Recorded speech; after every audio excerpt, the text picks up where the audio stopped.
ਦੁੱਖ ਦਰਦ ਸੀ ਮੇਰੇ ਮੁਕੱਦਰਾਂ ਵਿੱਚ, ਮੈਂ ਸ਼ਿਕਵਾ ਕਰਕੇ ਕੀ ਕਰਦਾ। ਜਦੋਂ ਜੀਣਾ ਹੀ ਮੈਨੂੰ ਨਹੀਂ, ਮੈਂ ਮੌਤ ਵੀ ਮੰਗ ਕੇ ਕੀ ਕਰਦਾ। ਜਦੋਂ ਅੰਤ ਜੁਦਾਈਆਂ ਪੈਣੀਆਂ ਸੀ, ਤੇਰਾ ਸਾਥ ਵੀ ਮੰਗ ਕੇ ਕੀ ਕਰਦਾ। ਤੂੰ ਪਿਆਰ ਦੀ ਕਸ਼ਤੀ ਡੁਬੋ ਛੱਡੀ, ਮੈਂ ਕੱਲਾ ਤਰ ਕੇ ਕੀ ਕਰਦਾ। ਜਦ ਤੂੰ ਹੀ ਅਥਰੂ ਪੂੰਝੇ ਨਹੀਂ, ਮੈਂ ਅੱਖੀਆਂ ਭਰ ਕੇ ਕੀ ਕਰਦਾ। ਇੱਥੇ ਲੱਖਾਂ ਰਾਂਝੇ ਫਿਰਦੇ ਨੇ, ਮੈਂ ਮਿਰਜ਼ਾ ਬਣ ਕੇ ਕੀ ਕਰਦਾ।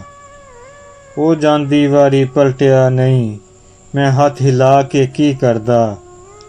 ਮੈਂ ਹੱਥ ਹਿਲਾਂਦਾ ਵੀ ਕਿਹਨੂੰ, ਉਹ ਤੇ ਆਂਦੀ ਵਾਰੀ ਮਿਲਿਆ ਵੀ ਨਹੀਂ। ਉਹ ਤੇ ਆਂਦੀ ਵਾਰੀ ਮਿਲਿਆ ਵੀ ਨਹੀਂ। ਉਹ ਤੇ ਬੈਠਾ ਰਹਿੰਦਾ ਸੀ ਸ਼ਾਮ ਮੁੱਕਣ ਤੱਕ।